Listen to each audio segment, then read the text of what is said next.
You're listening to the Run for Your Lives podcast.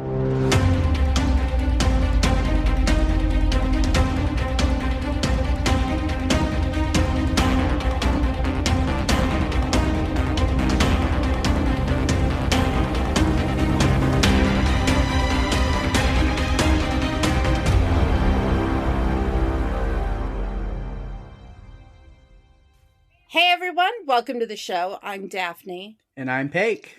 And this is the Run for Your Lives podcast. This episode is the science fiction action film Jurassic World Dominion, directed by Colin Trevorrow and released June 10th, 2022. That's right, the Jurassic saga has finally come to a close, I guess, for now.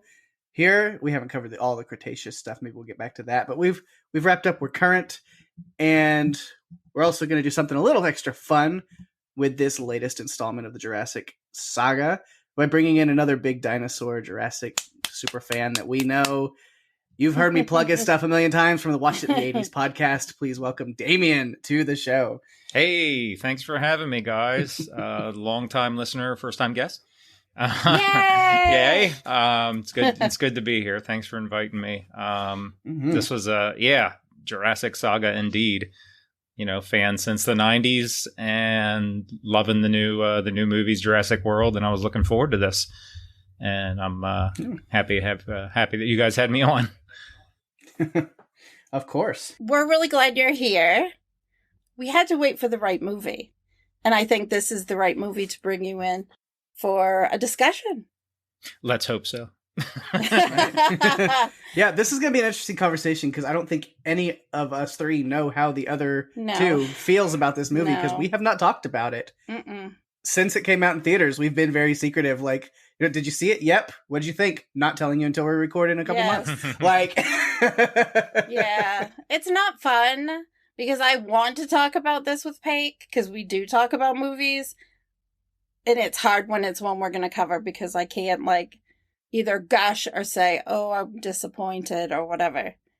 And there's a couple movies coming up that we're going to cover that we have not talked about that are newer films. And we love covering new stuff because at the start of our podcast, there really wasn't a lot new coming out because it was in the middle of the pandemic. So it's great to be back at a point where we're going to continue to get some new things. Yep. Cool. I look forward to it. Speaking of getting into new things, Daphne, why don't you spill some fun production notes and things on this newer, final, maybe, question mark, Jurassic movie that is out here. And then we can get into conversation. Yeah, it's really difficult because I had to condense down. There's so much information out there that I reviewed and then culled it all down to what I am including. So here we go. So Jurassic World Dominion was filmed in Hawaii, Malta, Canada, and England. Colin Trevorrow directed Jurassic World, but then passed on directing duties of Fallen Kingdom to J.A. Bayona before returning to direct the final film in the franchise. According to the BBC, it was one of 6 films to return to production during the COVID-19 pandemic in June 2020. I remember hearing that they were going back to production. I was super excited. And then I was super pissed that they were putting off the release for a year. Made me so angry. Originally, as I just said, it was planned for a June 2021 release, but Dominion was put off for a year for marketing purposes. That's what I uncovered today. Marketing purposes kept me away from my dinosaurs for a year. I don't think that's okay. It's like negative marketing on Daphne. It's like, no, give it to me now. That makes me happy as a consumer. Yes. So the budget was $185 million, and it has grossed $942.8 million. As of our recording date, it's the third highest grossing film of 2022. Behind Top Gun Maverick and Doctor Strange in the Multiverse of Madness. It is 146 minutes, the longest film in the Jurassic Park franchise to date, because who knows, if we'll ever get any new ones. But for now, it is the end. And Pake, it's time for a synopsis. All right. Owen Grady and Claire Deering embark on a rescue mission, while Alan Grant and Ellie Sattler reunite with Ian Malcolm to expose a conspiracy by the Genomics Corporation, Biosyn. And there's bunches of dinosaurs, too, because it's a Jurassic movie. That's a good one. You didn't write that one, did you? Halfway wrote that one. You halfway wrote it. Okay, well, that's good. I took some other ideas from me online and kind of spliced them and edited them. Because the official one that was on IMDb was dumb. That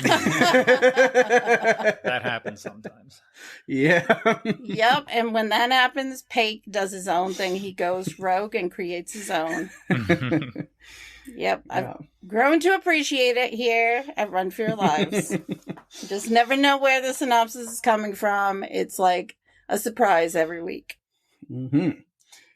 All right, so we're going to get into conversation now. Usually what we do here, of course, for those who listen a lot, know that we kind of break down by characters and ideas and things like that. But when we do have a guest like Damian here with us today, we like to kind of go into a more top three format so we can bounce around our conversation a little easier between the three of us without talking over each other too much. It's probably still going to happen, but we do what we can. But then that way we can kind of break down those top 3 points, and then we can have any kind of extra notes to talk about as well. And I'm telling you right now, I have... Not in my notes. I usually have that little section marked other notes that goes on. It's marked 1 million other notes today. So I've got plenty to talk about. Okay. Plenty to talk about.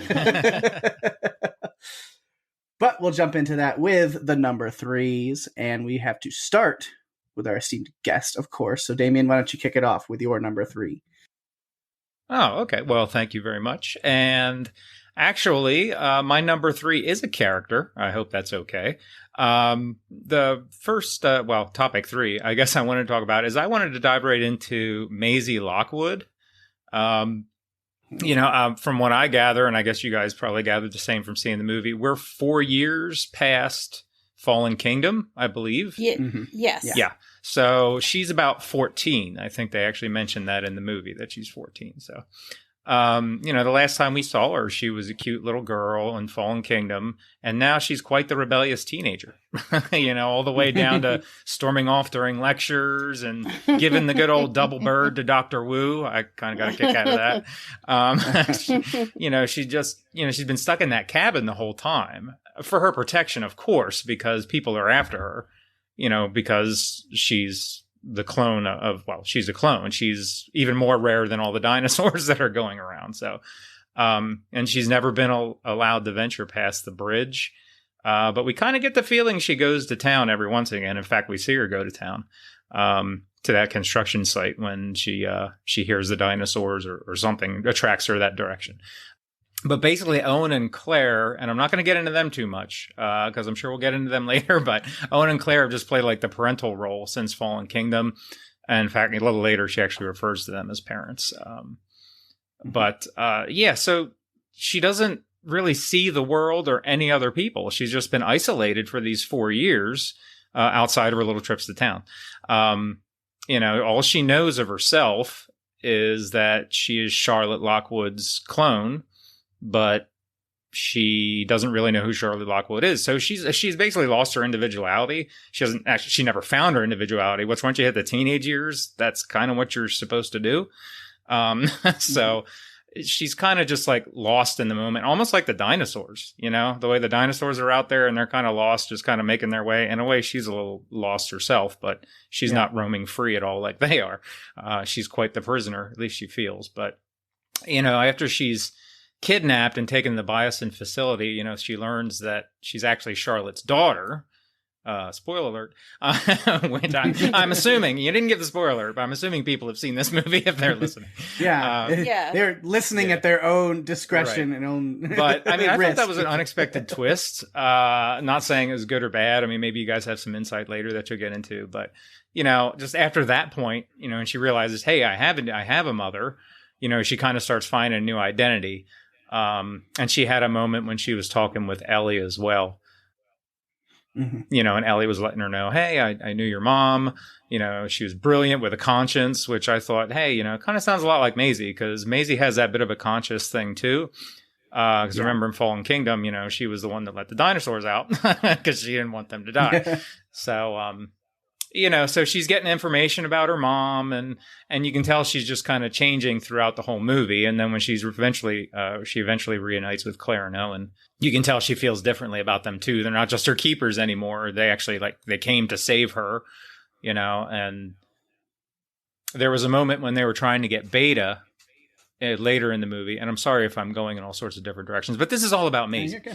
So this is all my point, and feel free to cut me off if I'm rambling. But, no, not at all. You're not rambling at all. Okay. It's good. But there was a point later in the movie when they were all triangulating. Wow, say that 10 times fast.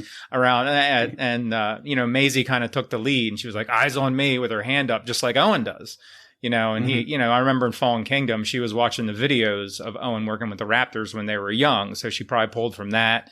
And then plus Owen did that earlier in the movie too. So obviously she's used to, that's how you handle at least smaller dinosaurs. So, but I kind of felt like that was a little daughter taking something away from her father. Yeah.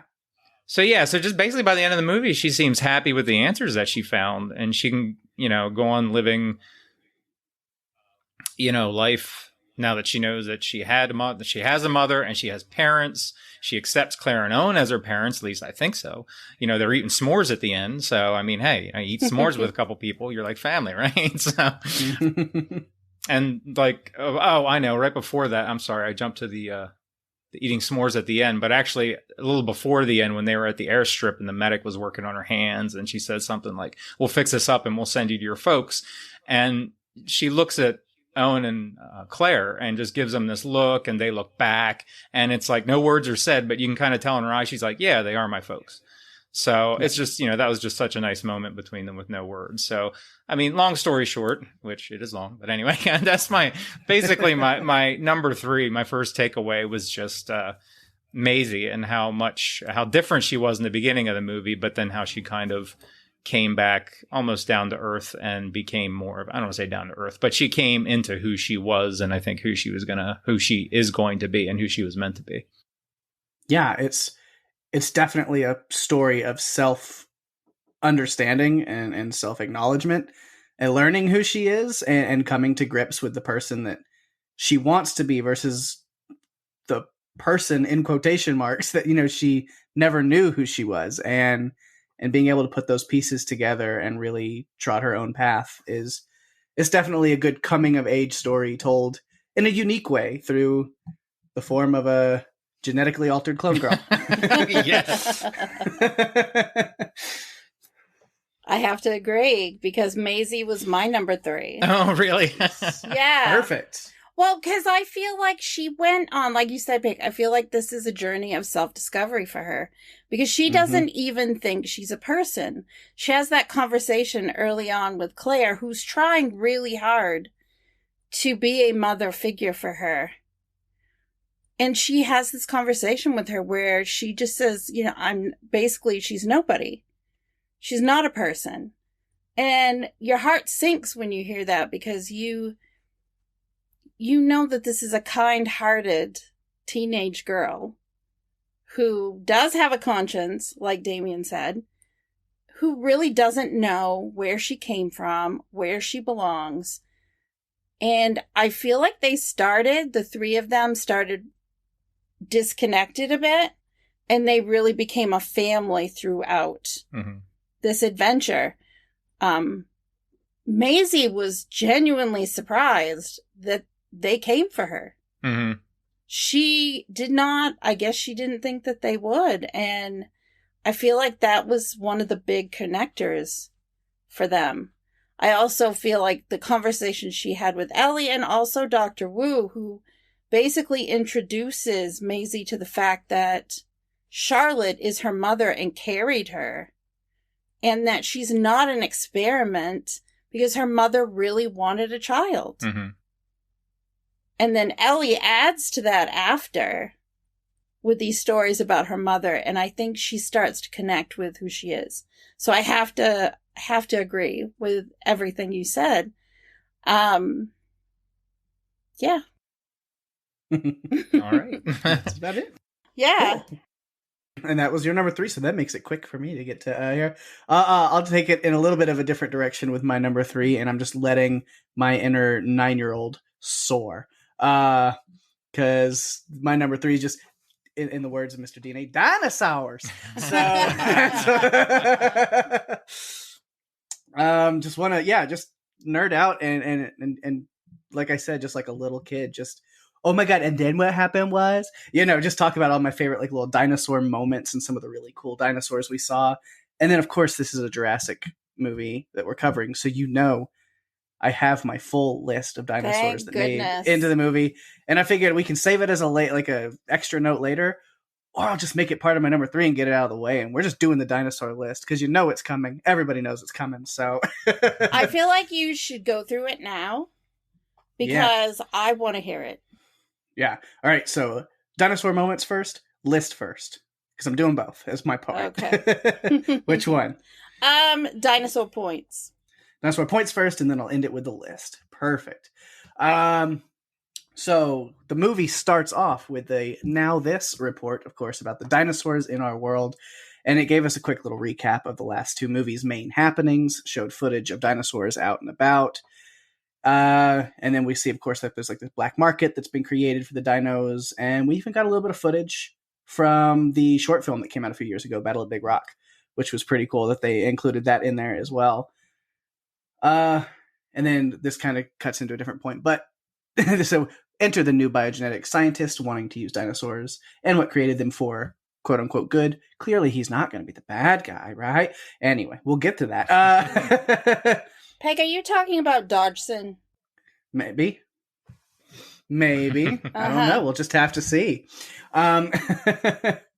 So just some of my favorite moments, of course, we're introduced through the villain, if you want to call her that, of Santos, this villain black market lady who's pretty meaningless to the whole movie in the long run, except she's there to introduce the Atrociraptors, which I really love. They're these laser guided weapons like the Indoraptor was in Fallen Kingdom, but they're not like genetically altered kind of thing. They just found a species and trained it that way and kind of, but yeah, those are cool. And then, with Claire getting the info that that Maisie was taken to Bison and then has to escape these Atrociraptors that Santos sets on her, get the classic, shining. So here's Trossie kind of moment at the door, which is really fun. But I will say this is probably my favorite part of the movie as a whole is this. I really enjoy it as an action sequence is the Atrociraptors chasing Owen and Claire separately through Malta, with Owen doing some really cool bike shit to get away from them. And Claire has this like metal pipe clothesline situation that she has with one of them. But it's just a really cool. You felt sorry for that dinosaur at that moment. Yeah, a little bit, but it's such a cool because they're the effects. There's the digital plus the actual effects. The practical effects that they use for these Atrociraptors and the way they balance it. They look scary. They did a really, really good job with these things, and it just really adds to this whole action sequence where we get them. And it leads to a very over the top but very fun last second airplane getaway, which is cool. Is it cheesy? Is it overdone? Totally. Is it still so much fun to watch? Definitely. But yeah, some of the new ones, and they'll be in the list also, but just some of the other like really cool things we see after Claire settles in the trees where she encounters the super scary but blind Therizinosaurus. Oh my gosh. Do you know what I call him? Edward Scissorhands. So I call him Eddie. I call him Eddie because it's much easier than saying Therizinosaurus. Yeah. So I just say, Eddie, Edward Scissorhands. Yeah, I like that. Yeah, which that whole sequence was very tense. Her kind of just crawling away to submerge herself underwater until it leaves. Just a lot of really great shots and tension used in that. Following that, of course, Owen and Kayla on the ice with the Pyroraptor, which is a really cool sequence. Oh, when they were standing on the ice and the Pyroraptor was under the ice going around. And I love that so much. Yeah, the Pyroraptor means like fire thief. Yeah, that's right. So We got our Song of Fire and Ice there. Yep. But yeah, that was a really cool thing. The containment was terrible for that thing, wherever that was. I don't know what I still couldn't really put together. I was like, I don't know where they are in that situation and how that thing got there. But again, for just the dinosaur nerd in me going, oh, that was cool. Fun dinosaur time. Not the first time we see Giganotosaurus, but the first time we really see him in action, of course. Owen and Kayla finding that deer that the Therizinosaurus killed. And then that deer becomes the basis for a very short Tyrannosaurus, Giganotosaurus face-off, where Giggy shows that he is the new king of the valley for sure. Is it still the same genetic where they're all female? Probably. I don't know. At this point, who knows? But yeah, it's a short face-off because Rexy backs off pretty fast. Rexy's getting old. She's getting up there and she's really starting to show her age. I was genuinely concerned for her in this movie. And they kind of teased it a little bit, too, when they were flying up above. And they said, once you have two apex predators, eventually there's only one. So that was like, okay, a little foreshadowing. Something's going to happen at some point. Yeah. And then Giganotosaurus, again, best kind of sequence we get with it, of course, is the big reunion / meeting of everyone, which was really nice for a few seconds until Giggy shows up. We get the dual "Don't Move" from Owen and Alan, and then Giggy's snacking on blazing locusts as he's walking in. Why is it spicy? So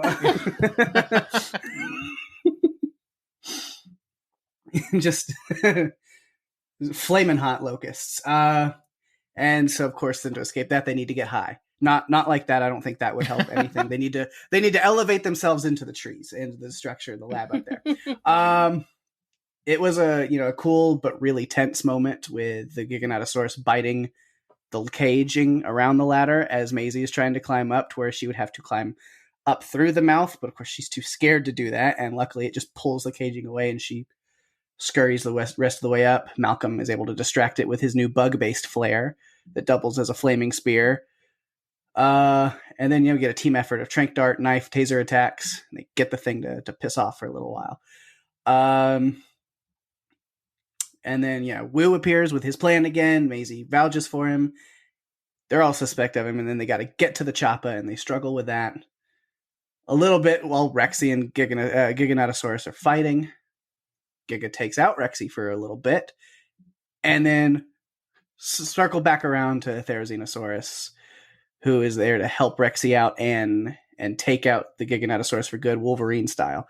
Yes. So, I appreciated that so much. That's in my notes. I loved it.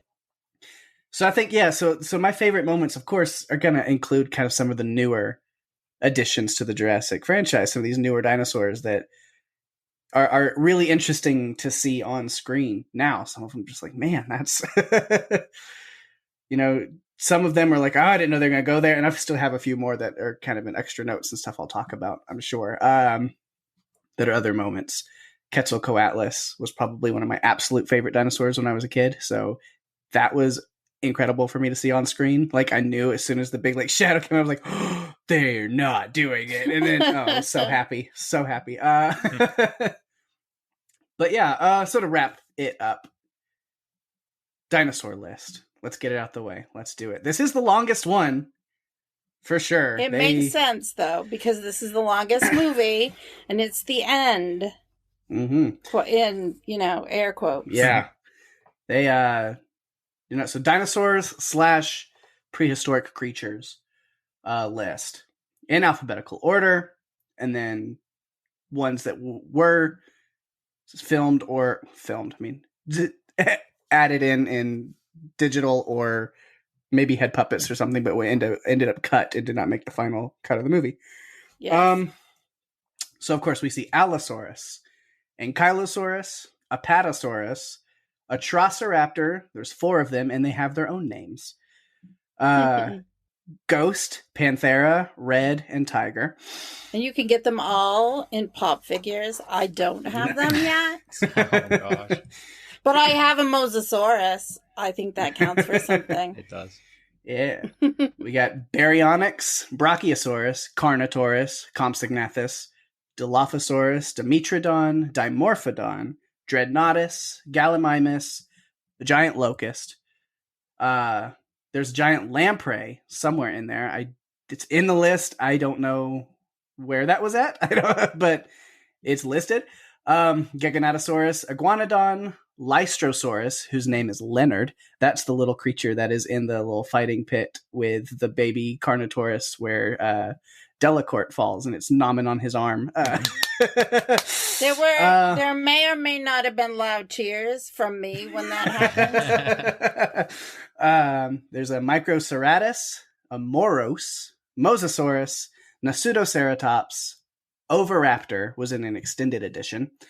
Parasaurolophus, Pteranodon, Pyroraptor, Quetzalcoatlus, Sinoceratops, Stegosaurus, Stygomoloch, Therizinosaurus, Triceratops, Tyrannosaurus Rex, 3 of them, Rexy, and then the 2 from Lost World known as Buck and Yes. So glad they made Velociraptors, Blue and Beta. And then the 4 that were cut from the movie, or really 3 that were cut. Deinonychus, Elmosaurus, and Suchomimus. And then there was an unidentified carcass of some other dinosaur that was in a cut scene.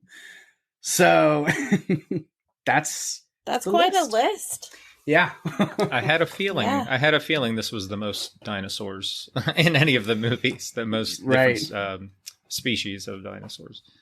But I still don't feel like I got enough dinosaurs. Not the types of dinosaurs, just the time. Mm-hmm. Like, I wanted more. Yeah, it's a long list, but a lot of them were just kind of in montages and certain points where it's just showing dinosaurs out in the wild or coexisting on the planet or in the Biosyn Valley. So it's not as much dinosaur like on-screen action, but we do get a lot of different species, even if it's very short-lived for each of them. I'm glad that we got the Dreadnoughtus because they're in my Jurassic World game. And I like them a lot. They're just big. And they're my niece's favorite too because she likes that they have a very long neck. Yeah. So there we go. Number 3, dinosaurs. So, Damian, we can circle back to you. Okay, back to me already. Number 2. Yeah. How do I follow that up? Well, Pake actually touched on it a little bit. My second point is actually kind of I call it the midpoint of the movie, but it was more of the transition that came about a half an hour in, and that was Malta. Mm-hmm. Which I know, Pake, you said that the action sequence there was like one of your favorite parts. I think this whole transition sequence of the movie might have been my favorite part. Although it was fun when everybody gets together at the end too, which we'll talk about. But yeah, it just kind of took things up a notch. I mean, the first time, when I went to see this in the theater, the first part, which I know was a lot of setup, it was catching you up. You had to find out where everybody was and what everyone's role was going to be.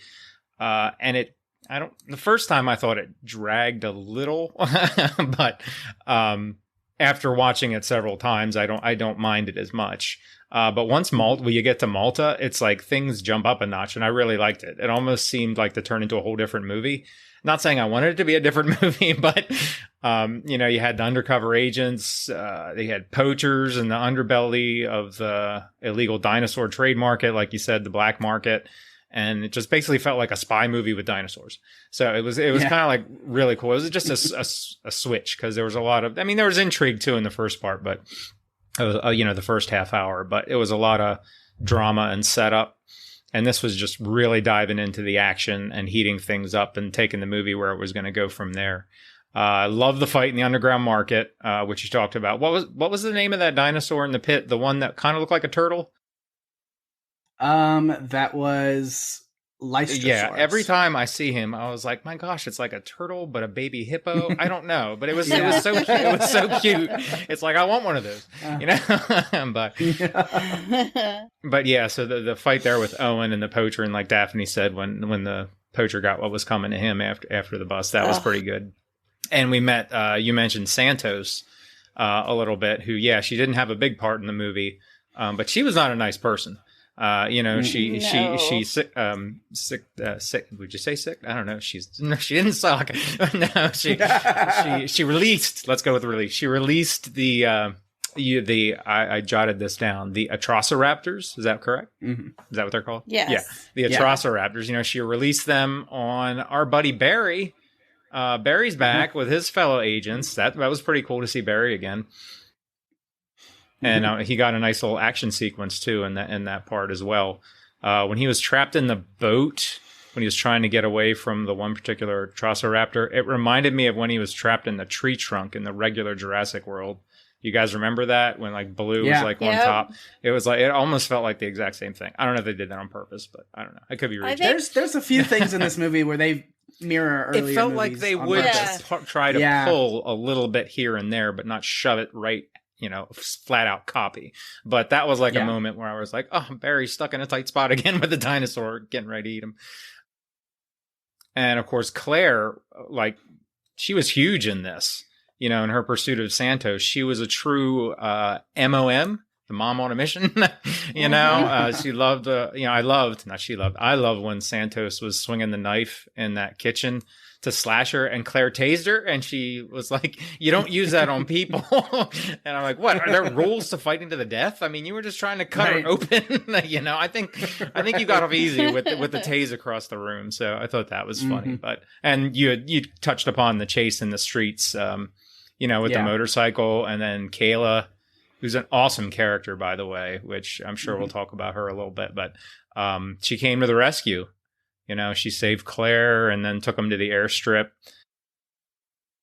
And then she flew Owen and Claire out of there. So that whole Malta just kind of like, it pulled me in. I remember seeing it in the theater, and I was probably on the edge of my seat a little bit. It was pretty intense. Like you said, that was like a pretty intense, thrilling part of the movie. And I thought it was very well done. Was that filmed was one of the filming locations Malta? Did you say, or was that filmed in... It was filmed in Malta. It was actually filmed in Malta. Malta looks like a beautiful place. Well, except for the underground. We'll avoid the underground, although the bathroom wasn't bad. But no, so yeah, that was just it. I like that because it was kind of like the midpoint, a transition point of the movie. Got at least the new generation, our Jurassic World crew. It got them going to Biasen, where they would meet up with the old generation. So yeah. So that would be my number 2. I have to point out that Claire was at least wearing appropriate footwear this time. Oh, shoot. Yeah. I think on my second watch, I was like, oh, no heels. I should write that down, but I forgot. She is... Yeah, no. Santos was rocking heels, and she meant business. Like, I would not cross her at all, but Claire was wearing what looked like hiking boots. She learned her lesson. Yeah. She learned her lesson. Mm-hmm. So, yeah, that was for my number 2. All right. Then, Daphne, what about you? Okay, well, my number 2 is dinosaurs, because I always have dinosaurs as one of my numbers. Mm-hmm. But I want to point out something that happened at the theater when I was there. I sat next to a boy that was probably about 8 or 9 years old at the oldest. Like, I don't think he was older than 9, with his father. And I heard him whisper to his father throughout the entire movie. Now, normally that would bother me, but not in this case, because he knew the names of the dinosaurs, and he was telling his daddy. He was just saying, Daddy, Daddy. I loved it. It enhanced my experience, because I could tell that this father had shared his love of dinosaurs with his son. And I'm just like, that's the next generation. That's this great. This is good. Yeah, I loved it. That was one of the things I took from the movie, like seeing it. Yeah, it's great. It's like I said, with my dinosaur point where it's funny I picked 9 years old, because that's kind of, but yeah, it's like just as a kid loving dinosaurs, because even now, all that information and stuff that I retained as a kid in all of my dinosaur books is still there. Mm-hmm. For like I said, I was like, Quetzalcoatlus. Like, before she said it, Or even like when they're in the amber mines and like you see the little spine come from the water and I was like, oh, it's a Dimetrodon. Like I knew it. You just get excited, right? Yeah. You just get excited. You can't help it. I wanted to point out too that in the opening montage that's showing all the different things, one of them included this crab fishing boat called the Saga. It's an actual crab fishing boat that's on Deadliest Catch, the TV show, which is still on TV. I used to watch it ages ago. And they were part of the movie, like they filmed the boat when the Mosasaurus bites into the crab trap and pulls it over. Of course, that part wasn't really happening. That was, the magic of Hollywood. But I thought that was kind of cool that they included that boat, because I used to watch that show. I loved that we got feathers. Like, they incorporated feathers, because velociraptors, it's been talked about a million times online, that velociraptors don't exactly look like the velociraptors that we see in the movie. Yeah. They look more like the Deinonychus, I think, actually would have looked. Yeah. Yeah, because velociraptors have feathers. So when the Pyroraptor was on the screen with the feathers, I got really excited. They also had some on Eddie, the Therizinosaurus. Had some feathers. I like that they included that. I thought it was kind of neat because right from the beginning, they've kept it away from velociraptors. I thought they got very clever with some of the shots I already talked about, like the shot of Owen and Kayla standing in the middle of the ice with the Pyroraptor circling underneath. Loved that. Loved when Claire was under the water and the Therizinosaurus is like just above the water and you get this split screen look of the breathing. I really thought that was super cool. I found myself saying when Rexy gives up the deer to Giggy, why can't Rexy just have a peaceful life? Why can't things just be quiet? These are her twilight years, and they caught her and they brought her there, and she's now an old lady who needs to rest, and they are just not letting it happen because Giggy is there to fight her. I also really liked the scene at the end because I was super happy Dodgson was getting his, especially in a way that is connected to the Dilophosaurus, because we all know how much I can't stand Nedry. I found it perfect that Dodgson would go out this way. I loved the scene of the tunnel and the spurts of like air coming out of the pipes, and then you just get these. You get the Dilophosaurs and he goes back in. I love the way that was shot. I thought it was fun and different. Still has a thing for the Barbasol can. And the fact that, when right before he's attacked by the Dilophosaurus is that he drops the Barbasol can. And it is, again, one of those mirrorings of Nedry from Jurassic Park. Loved it. Thought it was great. This is something that is in my notes, and I'm going to mention it's not dinosaur related, but there was a point where they were talking about turning the ADS back on, and I couldn't help but think, you should have had Lex in this movie. She would have had it done already. She would have had it all worked out. Now, come on. Right. Where's she now? Yeah. She's got to be older. She's off running some software company or something somewhere. Yes, she would have figured it out. I also really loved the montage that we got at the end of this I call it the Coexistence Montage, where you get the horses running with the Parasaurolophuses. I said it, and I said it right, I think. So that's good. You get the pteranodons with the birds, the elephants with I think they were triceratops, but they could have been nisoceratops too. I'm not sure. I think those were the Sinoceratops. Sinoceratops. And then the Mosasaurus with the whales. I really liked that too. I liked that connection. And then at the end, when Eddie decides to be Wolverine.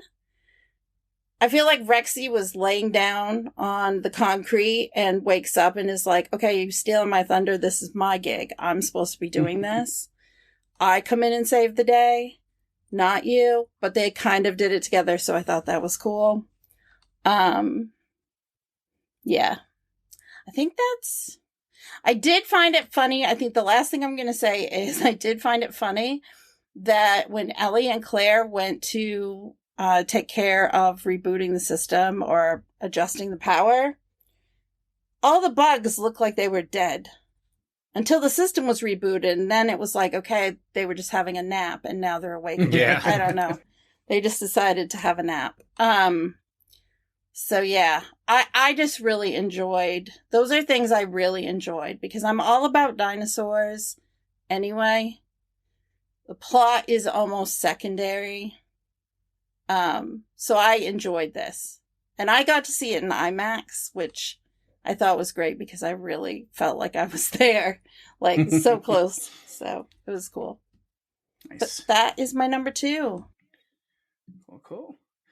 All right. Mine, probably be pretty quick, short and sweet because we covered a lot of it. Circling back around, I wanted to talk about Claire and Owen as parents and as a rescue team duo and all the, some of the stuff with them. But even, talking about the beginning is catching up with them and seeing what's going on with them. We have Claire, who has gone from running a place containing dinosaurs to a rogue activist freeing dinosaurs on a team with Zia and Franklin from Fallen Kingdom. Yep. Which is cool. And Franklin even points out the shift in her in those moments with her where he says, are you saving these dinosaurs because they need us? Or are you saving them to absolve yourself? Mm-hmm. Which is an interesting little thing there. Because, we see thinking about, she has that talk later with Ellie Sattler where she's saying, she still regrets a lot of the things that she did and a lot of her choices. And it's a lot of what she's doing now is to try to make up for a lot of the mistakes she made and what she was a part of. And we see again, just like in Jurassic World, she has a very great specific skill of driving a van with younger people in the back through dinosaurs. Mm-hmm. She's real good at doing that. Yeah, that's something for LinkedIn. Like, she really needs to put that on her resume. It's right. A good skill to have. Do I need to get young people from one place to another with swinging van doors open and dinosaurs chasing us? Because I can do that. I got that. And then, of course, Owen is also working in dinosaur relocation, but out in the wild. And I think they are sending, as of right now, before they learn what all is going on with Dodgson and Biosyn, that's what these animals, or these dinosaurs, animals, whatever, same thing, truly. But these dinosaurs that Claire's rescuing and the ones that Owen is catching, they're sending them to Biosyn, to this sanctuary. Mm-hmm. That's where they're ultimately ending up. Of course, they don't realize that the poachers that are kind of following Owen, he's caught on to them, and he said he had seen them around, are also working for Biosyn. He doesn't put that together at first. These poachers led by Evil McEvilface, I called him. The character of Rain Delacourt, who I was like, I guess that's his name. I was like, I just know he looks like Tyson Ritter with the voice of McConaughey. Oh my gosh. But yeah, so they've been following him around, and so they have followed him back to the cabin. And then when Owen sees Blue and Beta, he goes to see where they're nesting, and they follow him back out. And then Maisie's upset about being told to stay behind and inside, so she takes off, which is going to leave Delacourt and his goons grabbing both Beta and Maisie. Which, that's then they kick into parent mode, rescue mode, and head off. They go meet with Franklin again, who is now working for the CIA. And he has intel for them about where Delacourt is taking Maisie. Tells them not to get involved, that the operatives will handle it, knowing full well they are going to get involved, because that's what they do. Yes. They're not gonna... Yeah, that's wishful thinking to keep them away from that. Right. Like, you can tell as he's telling them, he's like, our operatives, we have people on the inside, we have Barry over there, they have it all handled, we will let them know what's going on, where Maisie is, so you don't have to get involved at all. Anyway, when your flight lands, like halfway through, he's like, but I know you're gonna go, so like... Yeah.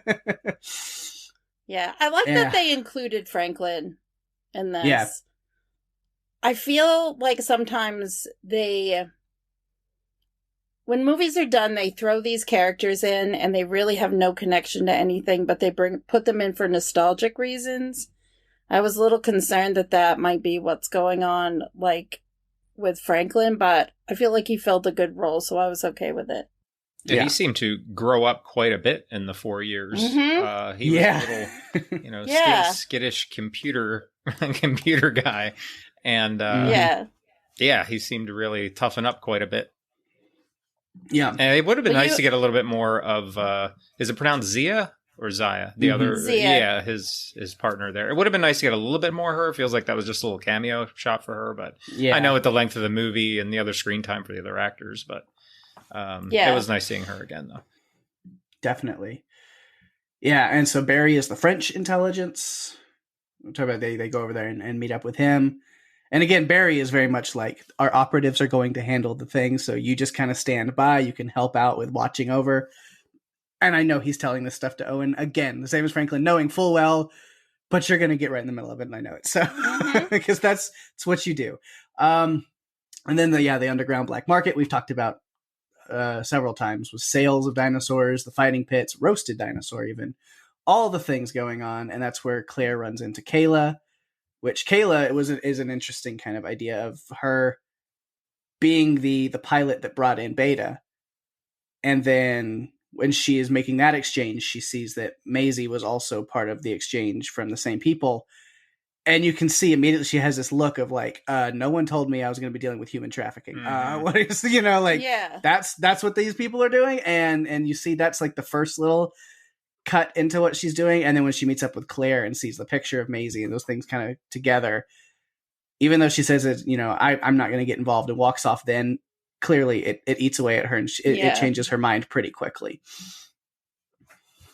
And then the Delacorte scene we talked about a little bit, where Owen's chasing him through the market, and he's releasing dinosaurs just to try to escape like a dummy. So there's compies flying all over the place. He gets the Allosaurus and the Carnotaurus out of their cages, falls into the fighting pit with Owen, and they're fighting while the Allosaurus is getting a flaming hot person snack in the background. And then, both his arms are being gnawed on by the baby Carnotaurus and the Lystrosaurus. And then the chained Baryonyx busts free to finish him off. That was I cheered. That was good. Like, yes. Needs to happen. Thank you for giving it to me. Right. And then, that's kind of the end of like a lot of notes of just Claire and Owen, because then when they get to the island, they kind of split off, where then a lot of it is Owen and Kayla, and then Claire ends up, by the time they meet back up with her, we get, then she's teaming up with Ellie and Alan and everybody else. So then we get the big team meetups. But I do like, the last thing of when Claire and Owen are reunited on the island or in the valley is when Claire's trying to get into the treetop lab structure and is surrounded by all the Dilophosauruses. And when it seems like the end is there, Kayla and Owen arrive to choke one out and tase it. And I love how, he grabs it by the throat at the right moment to where you see it, like, as it's going to spit up that, like, black acid stuff, it just kind of, chokes on it and it comes out the side of his mouth. Like, it's this really cool little moment. Yeah. But, they, as far as being the new people, because, you get excited about, like, oh, man, they got Alan Grant and Ellie Sattler and Ian Malcolm back. But, and it was great to see them again. And they had some really good stuff. But I still think a lot of the really good action stuff, like, I was excited to follow what they've built with Claire and Owen from this kind of back half of this series. Yeah, I have to agree. I like the continuation of the story. Although I do have some other thoughts that once we get to other notes, I'll talk about that. Mm-hmm. It's kind of like an overall thing. Okay. Yeah. All right. So that is number 2. Which brings it to Damian's number 1. All right. Well, number 1, we haven't mentioned it yet, so I don't know if it's all our number 1s. I'd be surprised if it wasn't somebody else's. My number 1 is basically I titled it "Let's Get Together." It's the new and the old generation, which I referred to them as that the last time, new and the old, or we can call it JW and JP, whatever you want. I thought they did a pretty good job with the story, getting everyone together, pulling the two different storylines of Maisie and Beta going missing. So you have the Jurassic World crew looking for them, and then you have the Jurassic Park crew investigating the locusts and the mystery of all that as the pending apocalypse is about to happen and they're trying to prevent it. And they all meet up at Biosin. So, and I love, you mentioned, somebody mentioned earlier, when they all get together, finally, everybody from, the first series of movies and the second ones, and they're just all together. That's like such a cool moment. In fact, there's the actual shot of when they're finished chasing off the what's the name of the large dinosaur that was chasing them? Giganotosaurus. Okay. They stabbed and tasted in the eyeball. Ouch. And it finally goes away, and then there's a shot of just all of them there, and that's like, you kind of want that poster, I don't even know if that's like on the movie poster somewhere, but that's such a cool shot right there. And there was some pretty cool crossover moments too that I liked. You had right before that, when they were climbing up, you had Owen save Allie from falling, and then of course Allie and Claire, they went to reboot the system for the ADS.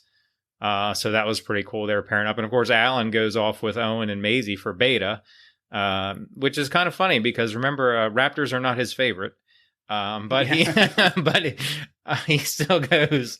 I think he has a soft spot for Maisie. He gets a look in his eye when you mention the word raptor. Yeah. Like there, right from the beginning, when Hammond in Jurassic Park, when Hammond shows him the egg, he's like, "You bred raptors?" Yeah, that's what popped in my mind. Yeah. That is the look that he's had every single time. Mm-hmm. And when he was back in Jurassic Park 3, they had raptor troubles too. But yeah, I think maybe Maisie was growing on him a little bit, kind of like the way Lex grew on him in the original. So I kind of drew that little parallel there. Mm-hmm. And I liked when some of them kind of knew each other or knew of each other, because Owen says he read Alan's book, or it was on tape. So he listened to it, but he read Alan's book. And Alan heard of Owen and his work with the raptors. And I was thinking like, okay, so did he think Owen was crazy for doing that? Or did he admire him for doing that? That's a good question. Which would it be? So,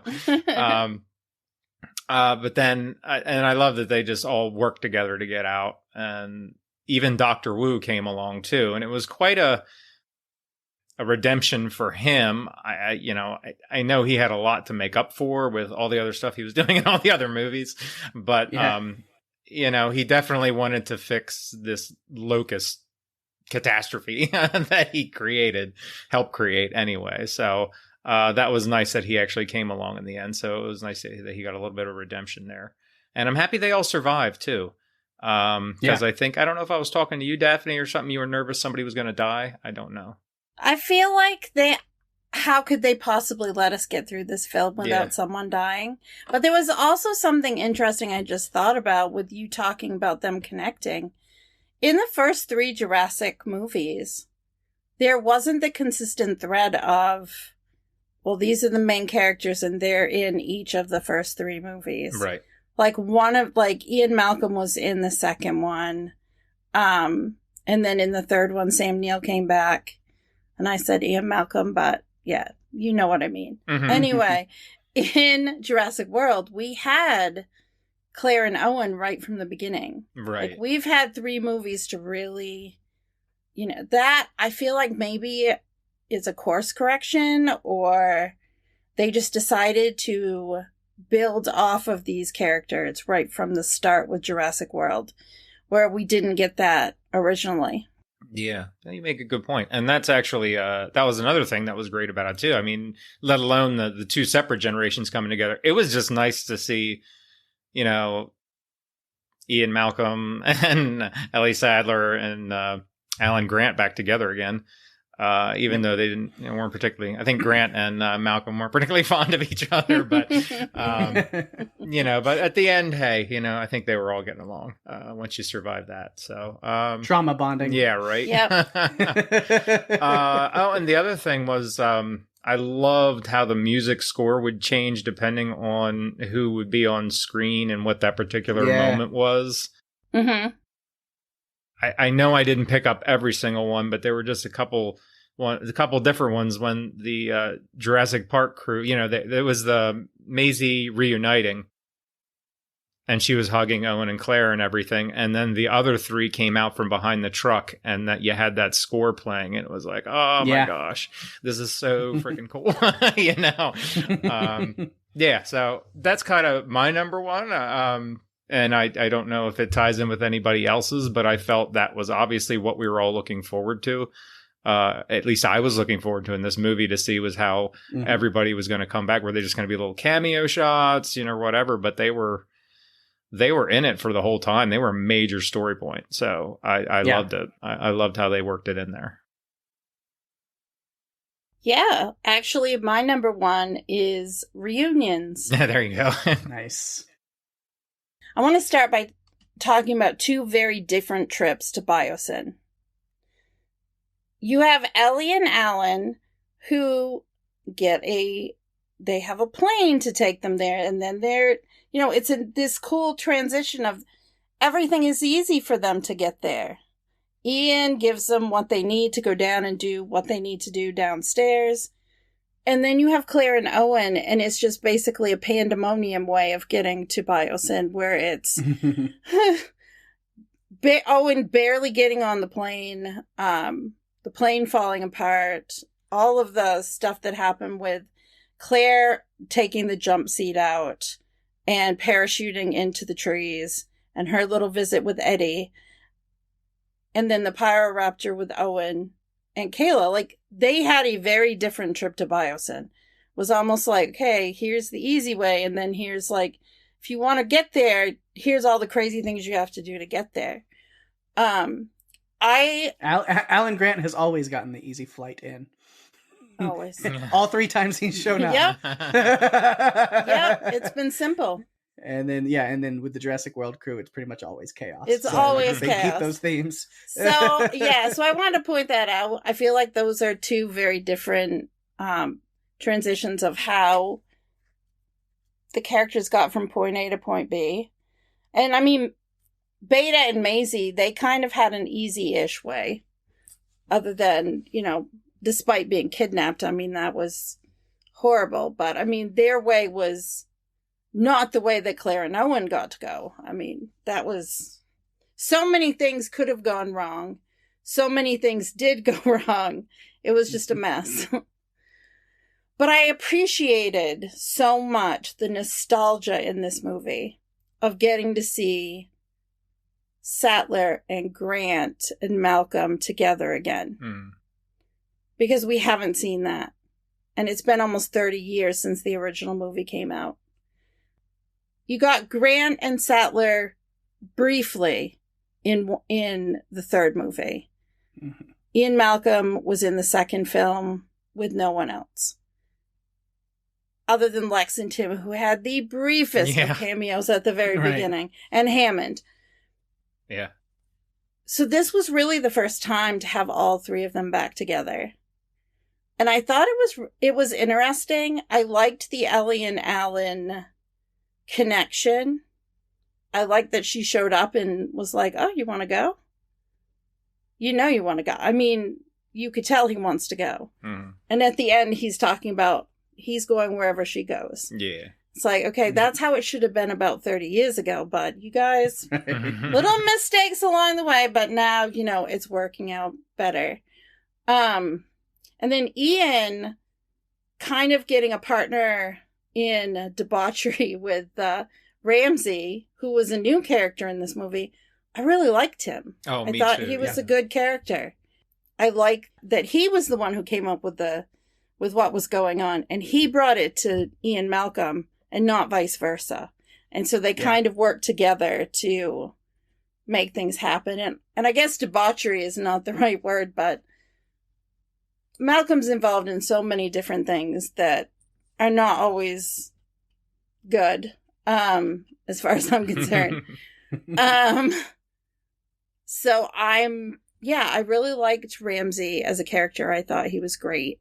A great addition. Yeah, you didn't know originally, like, could we trust this guy? Can we not trust this guy? And then when you found out he was like the whistleblower, you're like, oh, cool, because I really like him. Yeah. There were definitely points where I was questioning if he was good or bad. I was afraid that was going to be the complete flip side, is that throughout the movie, I'm thinking Dodgson is the worst one. And then I thought, oh, they're going to throw this curveball at us, and Ramsey's actually going to be bad at the end. But it didn't work out that way. Ramsey was actually, helpful. And I loved the scene between Ramsey and Dodgson, where Dodgson is just saying, well, I would never do that. I would never break this. Mm-hmm. And Ramsey just looks at him and says, I'm not you. And that was the only words he mentioned that whole time. Like, Dodgson was talking gibberish and everything on his own. Just total, nonsense in their plans. And Ramsey was just staring at him, like giving him this look. And then he finally realized that it was you, Yeah. It's like, so, no. Yeah, that was cool. That was really cool. Yeah, I like him so much. I like that actor too. Yeah. I really appreciated that. There were a lot of nostalgic things that I liked in this movie. I have some other things to say, but I'm not going to say them yet. I'm going to defer to Pake for his number one. Mm-hmm. All right. So, strangely enough, I think all of us have vastly different number ones, which is cool. Because, I want to talk about Dodgson and Biosin, and it's a little backwards. Usually want to get the bad news out of the way first, but it's the one I have the most notes on, so I want to do it number one. But it's actually kind of my biggest complaint with the movie, and the thing I had the most trouble with is kind of the character and story and reasoning of Lewis Dodgson. So again, cutting back, because I like the grand picture. Saying, these rescued and caught dinos that are being sent to the Biosin Sanctuary, which by itself, I think, is actually great. It's kind of this, like, practically untouched zone for just dinosaurs to live without disturbing human life. We see, Ellie Sattler, whenever they're about to get on the plane to go to Biosin, she sees the little baby Nasutoceratops that Claire and Zia had busted out at the beginning of the movie. Mm-hmm. And so everything seems really, really good. Even by the time Ellie and Alan get there, they meet Lewis Dodgson, and they get a little lowdown on everything that's going on at Biosin, and it all sounds really promising. He's using dino DNA to cure things like cancer and Alzheimer's, and it's all very on the up and up. And then you find out, and then Malcolm is working there, and they talk about that a little bit, that Dodgson has him there to address all of the concerns and the ways that things can go wrong, to keep the team aware of what they're doing. And so everything is building up on Biosin to be really, really good, which is then why it's kind of weird that then they just kind of switch and decide that, like, oh, but he's actually totally evil after all. Which in the grand scheme, I was like, that's kind of dumb and lazy writing for a villain. As a spectacle, I like the movie, but it did get really lazy on story aspects, especially the reasoning and whole story behind Lewis Dodgson. I mean, we get that he's kind of, when we're first introduced to Lewis Dodgson in the original Jurassic Park in 1993, he's built as he's a rival scientist who just wants his hands on what Jurassic Park has. So we know that, but you think he has changed over all this time and everything looks so picture perfect, just to find out that, like, he's capable of doing so much good and then just chooses, like, no, but I want money and power instead. It's a little weird. So yeah, I don't know if I ever really connected on that thing. And then he has Dr. Wu working on the locusts, and it's gotten so out of hand that even Wu says it's wrong and it needs to be shut down. And so when Wu is against it, it's bad. But for some reason, like, he just decides to get very mustache twirly evil villain about that one specific thing for some reason. He's like, no, I want control. You know, you're like, but, you know, like, global, you know, starvation that's a pretty bad thing. And he's like, yeah, but it's worth it for me to have control and money. And it's not about money publicly, but really it's all about money. And even with Maisie, where, you know, global famine is a small inconvenience for having the diamond mine of these dinosaurs, and even now Maisie, which he just says she's an expensive piece of intellectual property. And it's like, man, this guy took a 180 real fast. He's working with vaguely evil McEvil lady, Santos. She's in charge of handing off everything with Beta and Maisie, and you know, she's being paid off by Tim Cook. Sorry. Lewis Dodgson. So, you know, Tim Cook. Dodgson. We've got Dodgson here.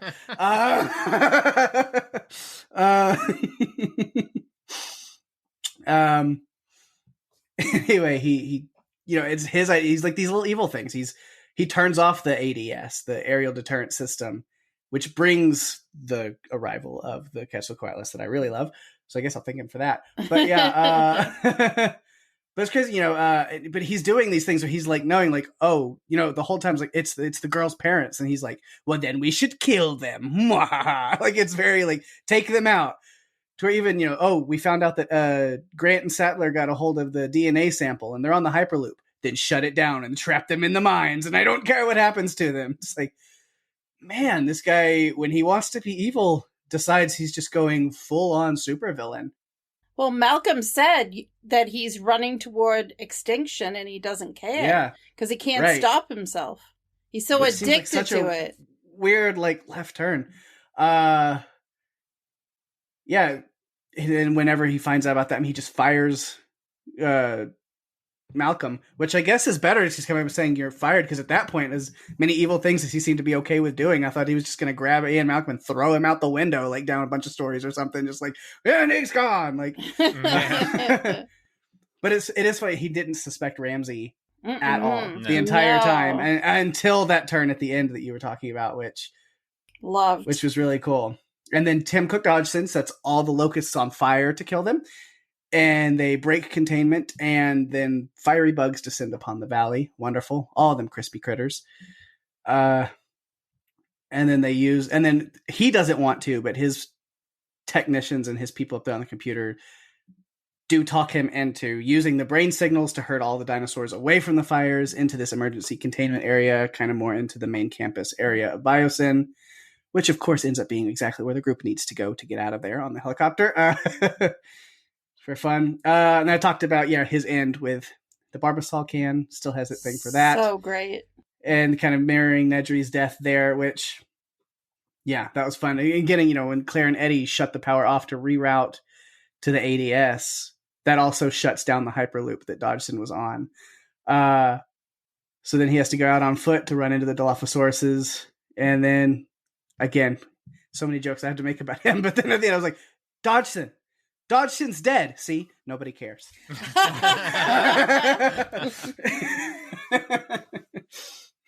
I like that Ian Malcolm called him a rapacious rat bastard.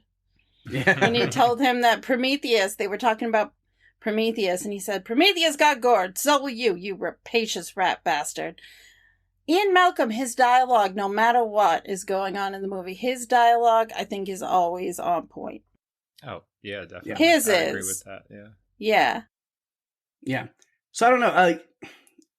The movie as a whole, I really enjoyed, but I'm still trying to wrap my head around the sudden super evilness of Dodgson. And I don't know. What did you guys think of it? It's kind of funny that you say that, because the part that kind of irked me a little bit, and I mean, it was fine, but I don't want to say irked, but it was fine because it got, like I said, I got the old Jurassic Park people involved, was the whole concept of the locusts and eating the fields. Yeah. And we saw in the very beginning when we met Ali Sadler at that farm, and it was like, okay, they wiped out this whole crop. Well, what's wrong with that crop? Oh, it's biosin seed. It doesn't really take and Ellie Sattler to figure out that, okay, right. we should Like, look into bias. like, oh, okay. I mean, it was very, I described it to my wife while we were watching it. I was like, this seems like a very Scooby-Doo kind of plot line. Like right. like the kids in the Mystery Machine could probably go figure this out. So it's kind of funny how you were describing Dodson. It's like they pull his head off and it's like, oh, it was you all along. Right. But, it was you, Apple CEO. I mean, Brilliant and quirky. That was probably Dodgson there and a little insane. But now, I kind of get what you're saying. It took me a couple watches to kind of grasp the whole bias and, the whole bias and thing. Yeah. And I do get what you're saying. Lazy writing, I guess that'd be a good way, I guess, kind of describing it a little bit. It just didn't kind of, I don't know. I'm with you. It just seems like they could have done something a little bit more. Like maybe like Daphne said, what if they did that Dodgson and Ramsey switch? And maybe, Ramsey was like the super evil one or something. Right. They could have done something like that. I don't know. Where somebody like Dodgson had turned a leaf and really was trying to do global good. And it's his right-hand man who's like manipulating things and pulling strings behind him. I guess they just didn't want to, I don't want to say they didn't want to complicate things because that wouldn't be giving credit to viewers or anything, but I mean, you're making the movie, you have the dinosaurs for the kids, but then you have, the nostalgia of the old Jurassic Park for people our age. So I don't know. I guess it just would have twisted things a little too much, I guess, if they dove too much into some sort of complex. I think people would have been happier.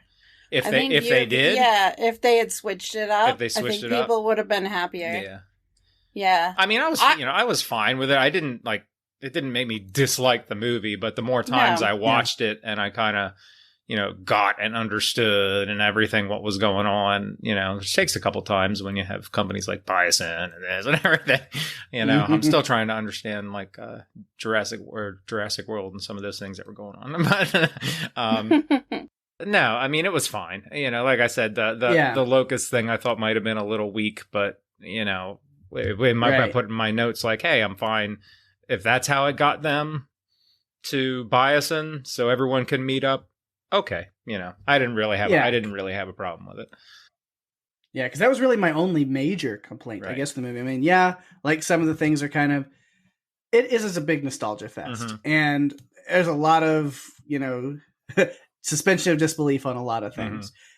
But that's what we've kind of grown accustomed to with these big blockbuster movies, especially kind of what Jurassic has become. And if you're able to just sit and enjoy the spectacle and the action, and yes, a lot of it was done just for nostalgia's sake, just to like pick that nostalgia bone. But you know what? I like nostalgia. So, I don't mind as much. But I know there was a lot of people who really were just ripping this movie to shreds. They were. And a lot of it is, saying that the storyline was just garbage. And I'm like, well, I don't know if I would go that far. Is it one of the greatest movies I've ever seen in my life? Maybe not, but I think it's definitely well worth a watch, and I really thoroughly enjoyed it, other than this kind of villain storyline that makes me go, that could have been figured out a lot better, I think. I think they needed an antagonist, and this is what they could throw together. It really took me several watches, I think, to appreciate it more. And even that I appreciated, I think, more, like you said, for the nostalgia reasons. Like, I think just the last time, this evening I watched it, I think it would have been like for the third or fourth time. But I was probably laughing at like all the little one-liners, like you said, anything Ian Malcolm said, and this and a little quirkiness here. I was just, I was laughing. I just thought, hey, this is actually a funny movie. But when I left the theater, I think I felt a little let down because I was expecting more. And when I left the theater, I don't think I like Jurassic World. I really liked Jurassic World the first time I saw it. I mean, I really liked it. Fallen Kingdom, kind of, sort of. And this one, I was like, I was expecting a little bit more, but give it a couple more watches. And I'm like, hey, okay, this is a good one. This is something I got to have on in the background, as I'm cleaning or whatever. It's fine. I was hoping that it was going to be, because the director came back, I was hoping it was going to be more similar to Jurassic World and not Fallen Kingdom. Mm-hmm. But I had two issues, with this movie. One, I'd really like to know who gave Dr. Wu a lobotomy. Because that Dr. Wu is not the one that we've seen in all the other movies. He was so subdued. Subdued and beaten down. Is the actor ill? No. He's not? Okay. Because it just seemed like, I mean, they had him in that nice old man sweater, the Mr. Rogers style, a little thicker though. And he always seemed to be clutching something or having his arms close to him. So I didn't know if the actor was ill. No. And it was actually hard for him to shoot. They completely dismantled his character. Well, he seemed very, I guess we're supposed to get the idea that he's broken. I mean, he's a very broken man when we first see him in this, talking to Dodgson. Mm-hmm. I would have rather they made him the villain, because he's been the villain all along. Ian Malcolm said it best.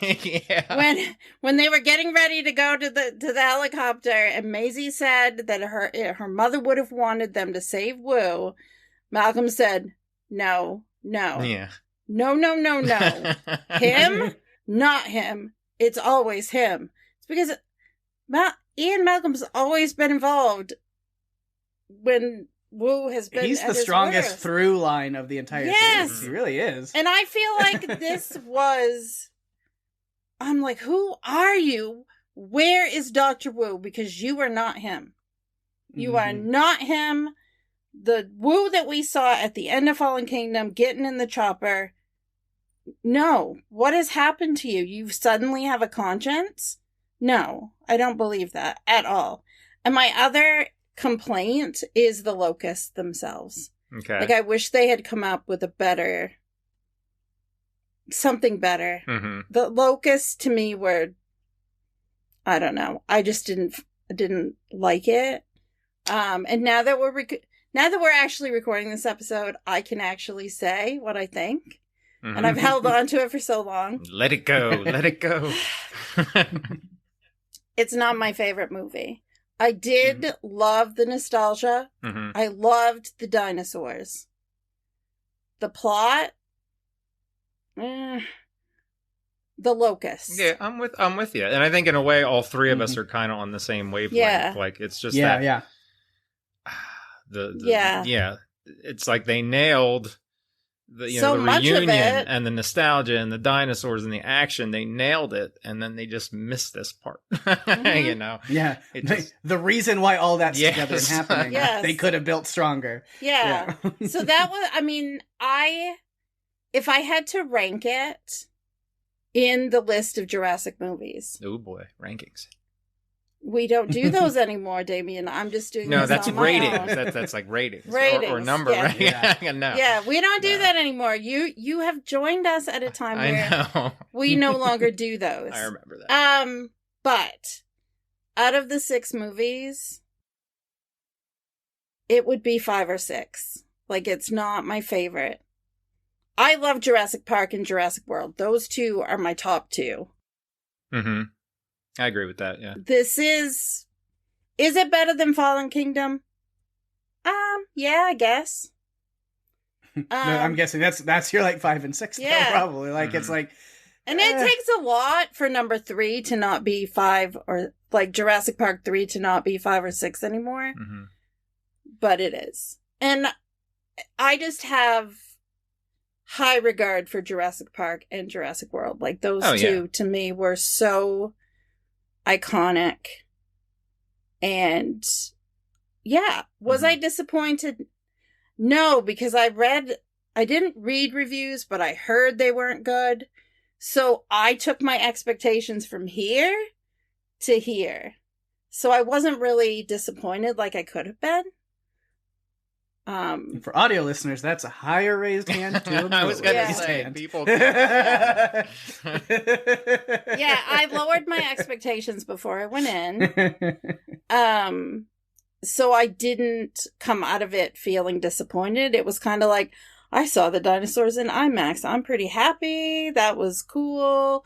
Got to see Rexy. I wanted more Blue, but at least we got some Beta. The audience also can't see that I have a ginormous mosasaurus sitting next to me while we're recording this. Yeah, I'm not disappointed. I wanted more. I didn't get everything I wanted, but I got a lot of dinosaurs, and I'm happy with that. That's a good way of putting it. It left you wanting more. Yeah, it did, and I don't think it was supposed to. No. Not if it's going to be the last one. Right. No. I think that, I know people have wanted to know what I thought about it. And like I said to you guys, I think before we started recording, I've not talked about it outside of talking to Chris about it. I've not mentioned anything to anyone. Because I thought I wanted to keep it all for the podcast.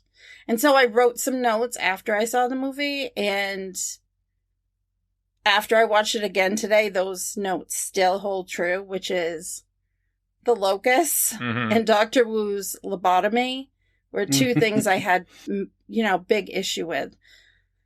But I also have a lot to celebrate because we got a lot of cool dinosaurs, and so I have to, I'm happy with that. I'm happy that we got that. Yep. I love that. That's a great way to like wrap up at least top 3 points, and then kind of got some good ideas and thoughts overall of the movie, which just happened naturally, which was cool. But I know I have lots of other notes I could probably run through. Damian and then Daphne, do you have any extra notes and stuff you want to go over? I have a few. Let's see. We talked about crossing them off as we've been touching upon them there. Did you guys notice that you'd mentioned when Owen and Claire were meeting Franklin, wherever outside his CIA building, wherever that may have been, and you notice after he flipped through Rain Delacourt, is that his name? When he flipped through that, did you see the other two profiles? Yeah. Well, I think he was looking for Barry, and he scrolled through. You saw the other two profiles of the other two characters from Jurassic World. Yeah. I can't think of the characters' names, but Jake Johnson and Lauren Lapkus. Yeah, I can't think of their names either. But, I thought that was funny. So even though I don't know if that puts them in the credits at all, but I was like, oh, okay, they brought everybody back then. Well, Jake Johnson was supposed to be in this movie. Oh, really?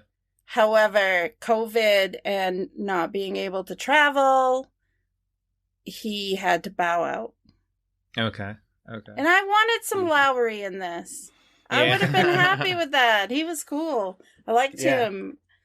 As I said, I have a huge soft spot in my heart for Jurassic World. I think in the Biosyn control room, didn't somebody have little dinosaurs on their desks? Did you guys catch that? Oh, it was origami? Oh, okay. There was an origami. Okay. I was thinking, because I saw that and I was like, oh, just like the guy from Jurassic World. Yeah. Let's see, what else do I have?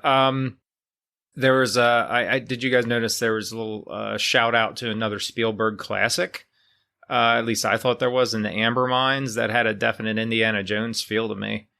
And Alan even had the Indiana Jones-esque hat that he wouldn't leave without. Back for his hat. Alan was like, forget the hat. and I was like, oh, I wonder if that was intentional. A little salute to Mr. Spielberg, maybe. Well, Alan's hat is always an issue, because in Jurassic Park 3, he loses it, and then... See, I was trying to remember. Did he? Yeah. Okay. Oh, and the boy... no, the boy was Billy. Or was the... Billy, yeah. Or Billy was his assistant, right? Billy was his assistant. Oh, okay, I think like Billy... Billy rescued it. Okay, yeah. In air quotes. Rescued the hat. Okay, no, so that Eric... Oh, so Eric was the boy. Eric. Yeah, Eric. I hear Billy and expect that to be a little kid's name. But. No. And I'm playing Lego Jurassic. I think it's called Lego Jurassic World. Yeah. I haven't got to that part yet, but you basically get to go and relive the movies playing. Oh yeah. On Lego, and I love it. Yeah, I did. It's I so did much buy fun. it. The first I did download 4. it for my kids to play. By the way, so that I bought it. I bought it. And I haven't it. played it, but they've been playing. Yeah, I got it a couple of weeks ago because it was on sale on the Nintendo store for like $8. Yeah, Yeah. that's what. Yeah, Daphne mentioned. And so I went ahead and downloaded it, and I played through the whole thing, which it's the first 4 movies, so it stops after Jurassic World. But they do a great job. I mean, it's because they all like the dialogue, not all of it, but most of all the main dialogue in the game is just sound clips pulled from the movie. So it's the actual actors' voices, and you're used to hearing it. And so yeah, while playing through Jurassic Park 3, there's so much. I'm like, okay, yeah, I remember. I asked him that right away because I started playing like a day or two after him, and I'm not nearly as fast. But when we were talking about the movies, I said, "Oh my God, does she yell Eric? Is that in there? Because that will kill me. I'll be on the floor laughing." That's a really bad idea. It's great. Yeah. Let's see. Pake mentioned about Ian waving the flaming locust stick, like he waved the flare in the original. Only this time it works out for him. Last time it didn't. That was something else I picked up on rather. And when we talked about this fiery swarm of locusts, I thought that was pretty good. As too, that was actually, but it brought back sad memories when the whole valley was on fire, and you saw like the dinosaurs walking. I know they made it out, but it reminded me of Fallen Kingdom when the dinos didn't make it. I was like, I don't want to be reminded of that. That was like the saddest part of that movie, right? And also, I thought Owen and Blue's goodbye was sad, but it was kind of fulfilling too. They just kind of like looked at each other and raised their heads a little bit, like we got our kids back. Take care, buddy. So. Which I imagine they cross paths frequently, I suppose, because Blue doesn't live too far away. We didn't really talk about that, I don't think, too much. But it seems like Blue's still hanging around nearby. His nest is in that abandoned school bus. It's a nice little house. Yeah. Mm-hmm. Yeah, it's a nice place. When the locusts were on fire after, Dodgson decides to incinerate them, and they got out, all I could think is life finds a way. They escape the roof and go out to... Yeah. It was a really cool effect, but I, like you, Damian, I was nervous about things being on fire and anything happening to the dinosaurs.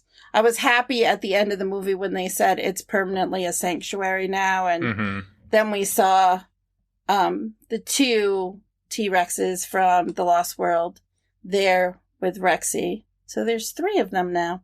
Don't know where the baby went. That's probably not a baby anymore, but I thought that was a cool touch. Yeah. But I think that's all. I know you guys probably have some really good ones, and I might jump in on them if something pops in my head. But I think that's all I have. We covered a lot of it in our scenes. Yeah. So whoever goes next, go ahead. Well, mine are all part of behind-the-scenes stuff.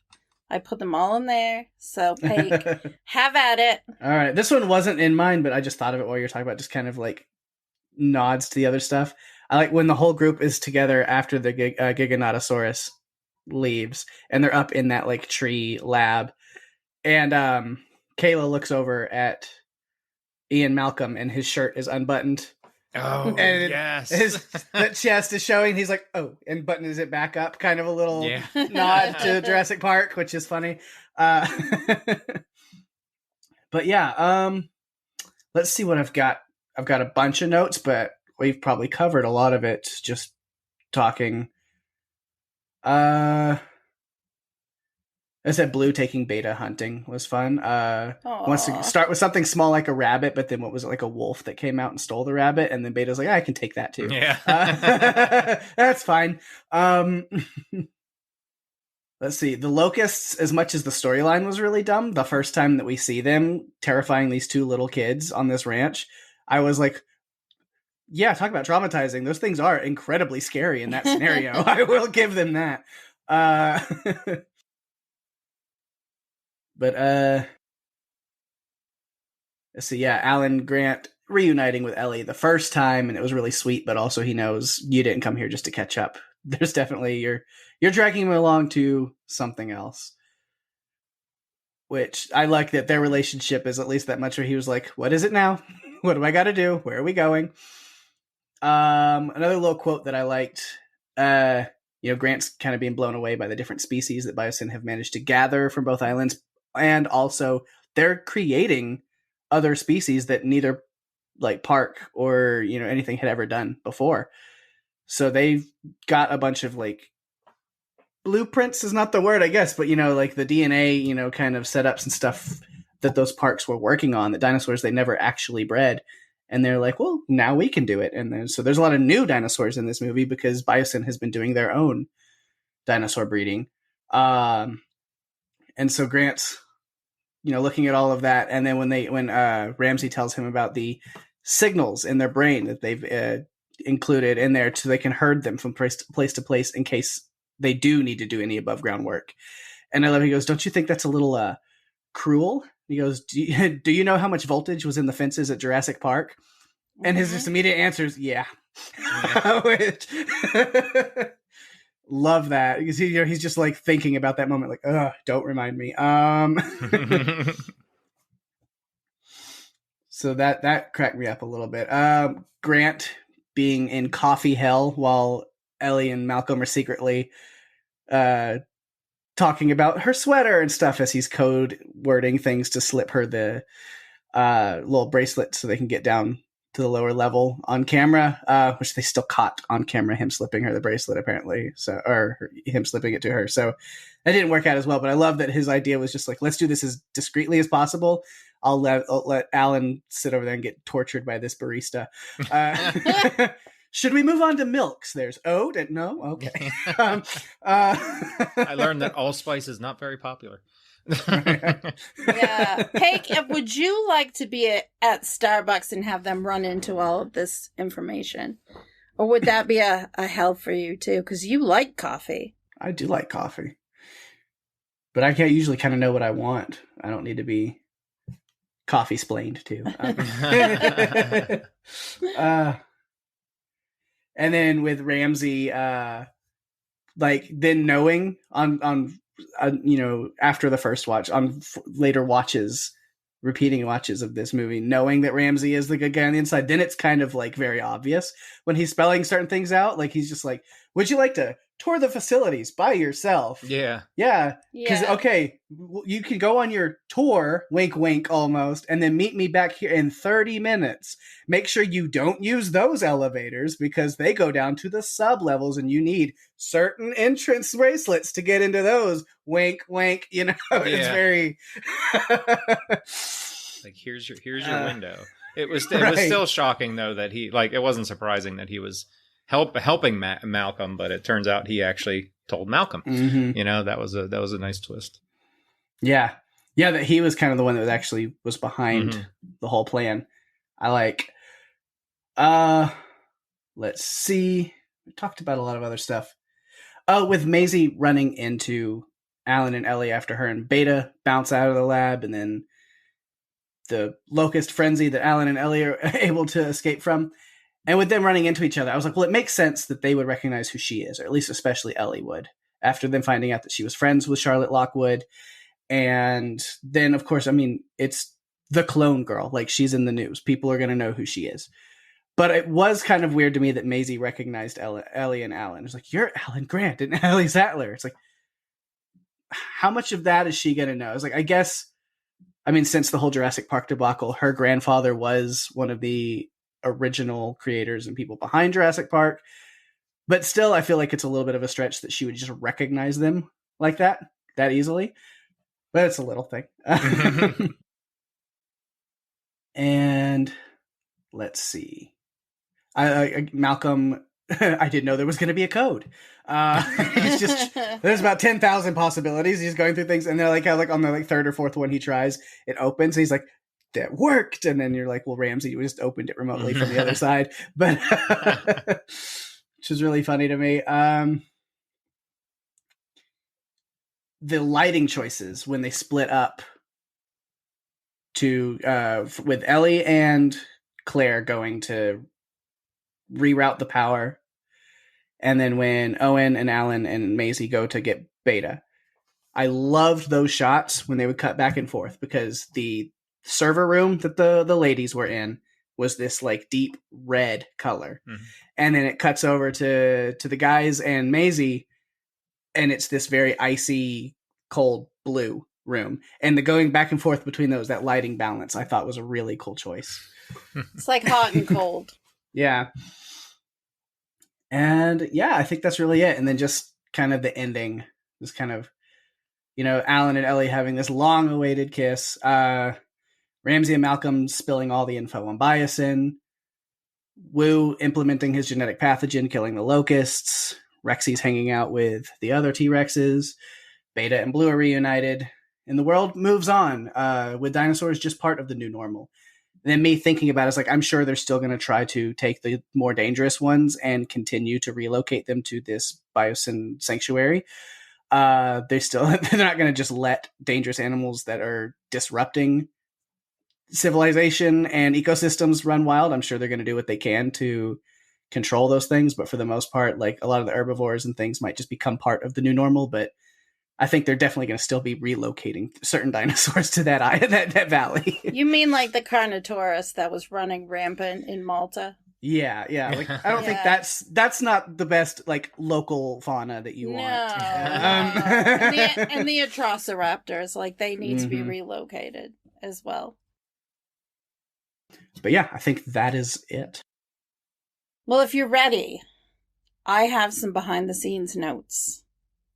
Tons. And like I said, I culled them down.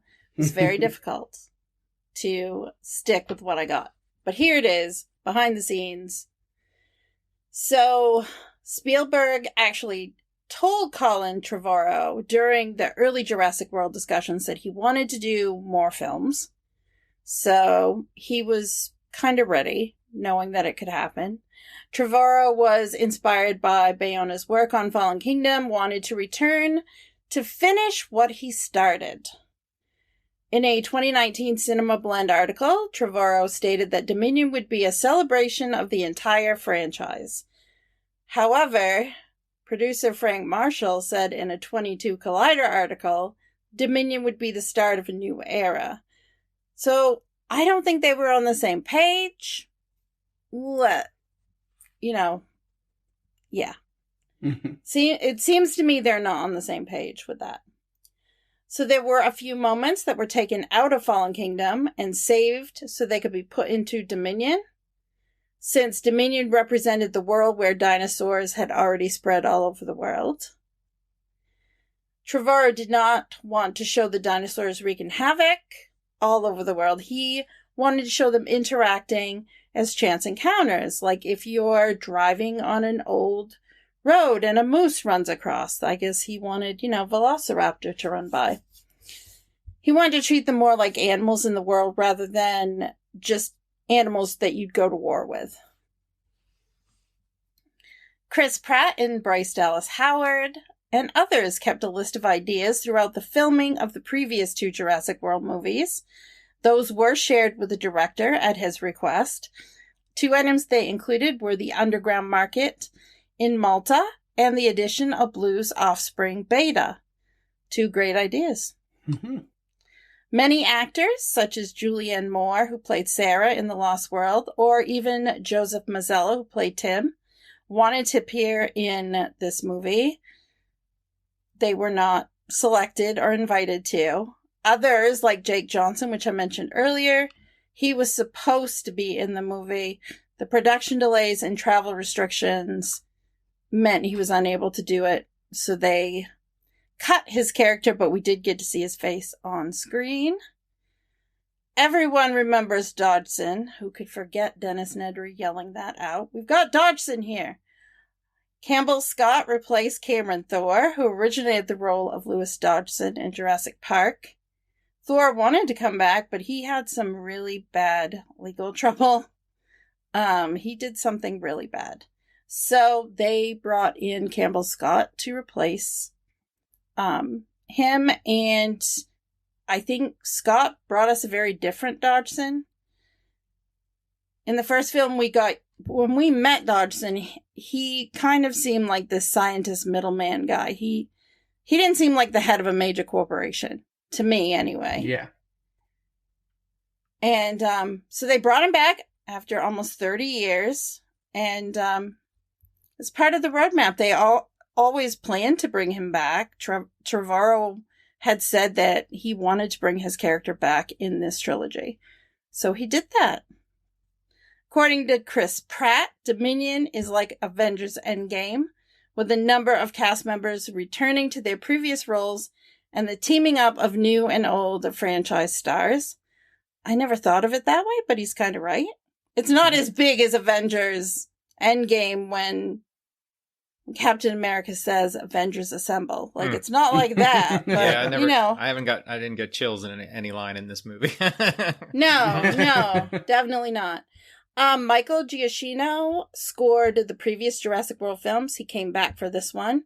As with the other films, he incorporated the themes from John Williams' earlier Jurassic Park soundtracks. So, Damian, that's kind of a nod to what you were talking about earlier. Mm-hmm. This film uses more animatronic dinosaurs than the previous Jurassic World films. There were approximately 18 animatronics of varying sizes, created by John Nolan. Partial animatronics and puppetry were also used. As with the previous films, our good friends at Industrial Light and Magic worked on the CGI versions of the animals. Animatronics and puppets were used for the close-ups with the humans, and the CGI was used whenever they needed certain movements. Paleontologist Jack Horner, who has been a longtime advisor for the Jurassic series, returned for this one. They also consulted Steve Broussette, who is also a paleontologist.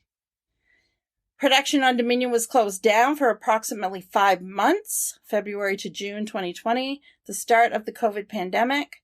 When production wrapped in November 2020, it did so after 40,000 COVID tests and $6 to $8 million spent on COVID protocols that included hand sanitizer stations, a green zone for the cast and crew. All of the workers were tested every day. There were temperature testing stations, and the cast and crew were isolated in a bubble in a UK hotel. In a Deadline article, Trevorrow stated, "There are a lot of emotions. It has been remarkable. Our crew and cast has been so resilient. All producers have been working round the clock to make it the best it can be. It has been inspiring." And he said that based on the experience of having to film in a bubble. Because I do remember, and I mentioned it at the start of the episode, this was the first film that I heard was going back to production. So as far as marketing, Universal partnered with Olympians Michaela Schifrin, Nathan Chen, and Shaun White for 3 commercials that aired during the 2022 Winter Olympics.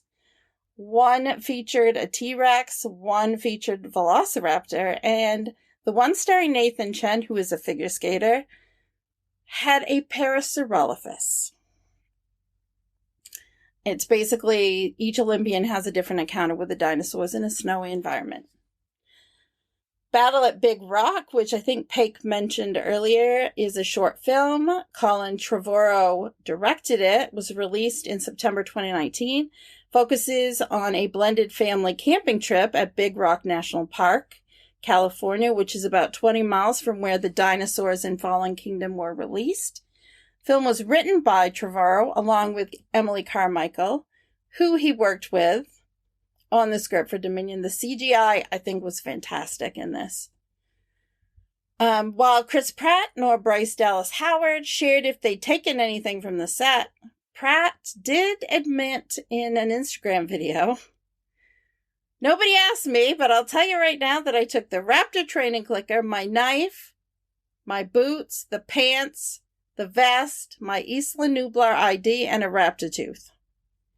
So I think he did take just a few things. A few things. And I thought this was funny and would be great to wrap everything up. A 12-year-old boy named Theo Chapman, dressed in his cousin's red T-Rex costume, crashed the wrap-up party at the Grand Pub and Grill in British Columbia. His mother is friends with the owner of the restaurant that they held the party at, gave them the heads up that they'd be holding the party there. The plan was for him to wear the costume and run around in circles outside the restaurant, but he was invited in to meet some of the cast and crew, including Colin Trevorrow. There was a wrestling match between Theo in his dinosaur suit with a crew member who had dressed up in a dinosaur suit as well. And the next day, the crew member left her costume there so the boy could have it for his own, since he was borrowing his cousin's. And this is just a sampling of all the things that are out there on this movie. There's a lot. And I went beyond my usual sites of finding these things because I wanted to, dive in and get some interesting nuggets. Yeah. A lot of fun stuff. And I'm sure there could be so much more. That's probably just like surface. It's crazy. It's crazy. There's stuff I didn't know, and I was learning as I went, thinking, oh my goodness, I didn't know that. Oh, wow, that's cool. So I just compiled everything, and then I had to take some stuff out. Otherwise, I'd be doing the notes for like an hour. I didn't want to do that. Right. All right. Well, awesome. I think we have thoroughly discussed this movie. It's a longer episode, and that is okay. I love that. It always is when it's Jurassic. Yeah. And especially when we have a guest, and yes. A guest is great as Damian. Again, thank you. Thank you very much. So much for coming on and talking with us. It was great. Now I can come back. No problem. Yeah, oh my goodness. Here. Is that it? What is that? That's the feedback phone. That may be our feedback phone. I should probably go get that and see what's You better. All right, got a couple of messages and things on the feedback phone this week. Got some good stuff. And actually, I'm going to let our guest of honor, Damian, take this first one. All right. Well, thank you very much. This comes from Erica on Facebook. It's actually a question. Have y'all seen the teaser trailer for Showtime's series adaptation for Let the Right One In? I have not, and I'll hand it off to you guys if you have seen it. I did not know that there was a teaser out. So this is news to me, and it's exciting news. And so yes. I have not, but the answer to that will be yes very soon after this. I feel like I need to go run there and go see what they're planning on doing with that. I'm excited. So no, we were talking about the possibility of the show happening, but not knowing what it actually, if it was, or how long it was going to be, or what its status was. So to know that there's a teaser trailer now out is promising. Yeah, there is. I've seen it. I'm very intrigued by what they're putting together. It's a little bit different from what we've seen in the films, but I'm excited. So definitely Pake, check it out. Mm-hmm. We got to talk about it. Like, we got to break this down at least no, I mean, we don't cover shows on here, but maybe we'll make an exception, or we'll figure out some way to cover it. Yeah. Maybe. Damian, what do you think? Did you watch either of the movie adaptations? No, I have not. I have not seen them. So it would all be new to me. So I take it I'd have to watch the movies before I get into the TV show, I guess. So that's something on the list. I don't know if you would need to. Oh, really? But I don't know. Again, I'm not sure. Yeah, that's true. But it's probably a retelling. Right. So, but the movies are fun. We just did a double dip of those sort of recently. In this season, we did both the Swedish version that was kind of the original movie adaptation and the American remake back to back. They're fun. Yeah, each has positive qualities. Yeah, I'll have to check them out. They've just been off the radar for me, but I'll definitely have to check them out. And then I can listen to your podcast.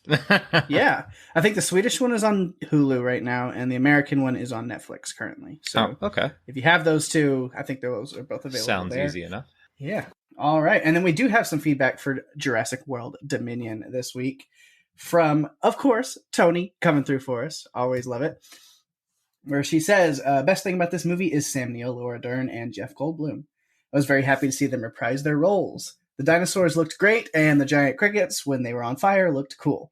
The story was a little ridiculous, and the movie seemed a tad too long, but I saw some of my favorite dinosaurs, like the feathery velociraptors, the Dilophosaurus, and Kylosaurus.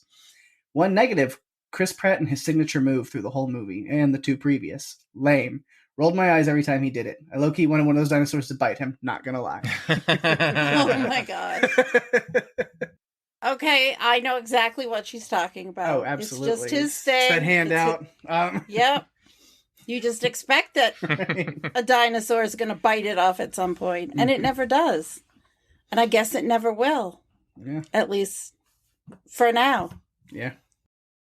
Yeah, I'm interested to hear what people think once they listen to our podcast. Because I do have a few friends that have been dying to know, and I have kept it very quiet for the podcast, so I'm interested. Always plugging, always grinding. It's like, oh, you want to know what I think? You're going to have to listen to my podcast. Yep, that's what you got to do. Got to do it. If you would like to submit your feedback, you can do so by going to our Facebook page at facebook.com/runforyourlivespodcast. You can email us at runforyourlivespodcast@gmail.com. Tweet at us on Twitter at RFYLpodcast. DM us on Instagram at runforyourlivespodcast. And if you're enjoying the show, be sure to tell your friends. We are available on Spotify, Apple Podcasts, Stitcher, pretty much all the other podcast players, including YouTube. Go to runforyourlivespodcast.com for all the links you'll ever need, and be sure to give us a review on Apple Podcasts, as that is the best way to share the love and get us out there even more. We really appreciate it. Absolutely, we do. And speaking of sharing the love, go ahead and give a couple shout outs to things going on in the podcast universe around us. My other podcast, Strange Indeed, will be back soon. We are actually recording tomorrow, so then a day or two after that. So look forward to it at the very beginning of the week, probably. We are jumping into season 3, the final season of Lock and Key. I'm excited to get back to this show. A little sad that it's ending, and a little scared of how it's going to end, knowing Netflix does what Netflix does. So we'll see what happens. So I really enjoyed the first episode. I will see where it goes from there. We'll be recording on that tomorrow. So keep your if you're a Strange Indeed listener, keep your feed refreshed, keep your eyes peeled, and it should be there soon. In the podcastica realm, other stuff they got going on, of course, Better Call Saul and the Better Call Saul cast. Rima, David, and Jason covering that, the final season, the penultimate episode they just released. Ooh, rough. I'm ready, but not ready. My body's ready, my heart's not. Right now, for this episode to listen to them cover that, and then the finale is next week. I'm not ready for that. No. How can you be ready? But you know what? I have Breaking Bad to look forward to. There you go. Because I've never seen it, and I think it's going to be fun to watch it, knowing all that I know. Yeah.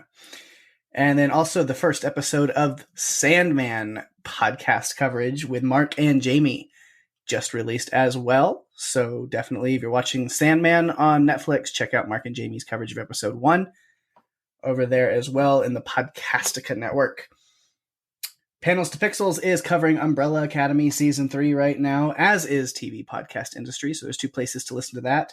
And also, speaking of TV Podcast Industries, just released their episode over the making of Miss Marvel that Disney Plus did. The Marvel, I forgot what they call it, but they have a certain series name for those. But yeah, the making of Miss Marvel, they covered that. So definitely go check that out as well. And that's actually about it. A lot of other podcast stuff. We're kind of on off weeks right now. But we do have, I like to plug, watched it in the 80s. We've done this whole episode talking with Damian. And while he's here, might as well let him plug, because we've plugged, go listen to that podcast. But for those people who haven't listened to it or checked it out yet, what's it all about? What you got going on over there? Maybe some sneak peeks. So just give a little pitch. Putting you on the spot. Oh, nah, no problem. Yeah, I'm not prepared. No, it's all right. Well, you guys have been talking about it since, my beginning at least. Thank you. I watched it in the 80s. Yeah, I talk 80s movies. I bring in different hosts each episode, 80s movies. Also, I've been known to dive into some TV as well. I've done that before. It's a little bit more difficult than movies, so I don't do it that often, but I reserve the right to do that. But yeah, so I have about 28 episodes out. I believe was my last one that we did with our friend Jerry. That was Outland. And actually episode 29 is going to be coming out soon. I already have the teaser up for that on my Facebook page, or the podcast Facebook page rather. and that's going to be Major League, that awesome Nice. baseball comedy with Charlie Sheen and a whole bunch of other people. Great movie, one of my favorites. And our friend Alex is going to be coming in on that from Field to Screen. Yeah, I had to think about that. Field to Screen, and also he's been on Podcastica too with his From podcast as well. So. Yep. So yeah, I mean, there's other things I have in the works. Probably going to be covering some very big blockbusters. I'll leave it at that. I don't want to give too much away, but I do have, my next several episodes planned after that. So yeah, just stay tuned. Awesome. You can reach out to me on Facebook at Watch It in the 80s Podcast, also on Instagram too. You can follow me there. And on Twitter at WIITS Podcast. And of course, my website for watchitinthe80spodcast.com, which will take you to everywhere you can find me and all the list episodes and all that good stuff. We've covered some great stuff so far. So, awesome.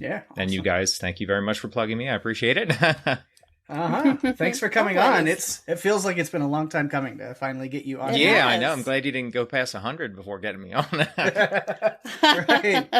Yeah, and let's not let it be just a one-off. We definitely need to have you back. Absolutely, and, definitely do. Oh, sure. Hey, I'll just tease some things out. I mean, come on, you're in the '80s realm. There are plenty of creature features. Monster movies, we can do that across that were based in the '80s. Let's something like that. We'll come up with something definitely, and I have to in turn have you guys on my podcast as well. That would be really cool. I'd love to. Yeah, I do watch, Damian. Contrary to popular belief, I do watch movies in the 80s that are not horror movies. Major League is one of those movies that I really enjoyed.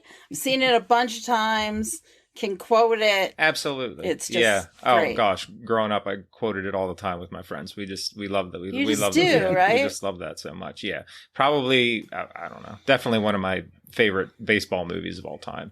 But yeah, very good movie. So yeah, keep an eye out for that. That should be out shortly, probably within the next week or so. All right. Awesome.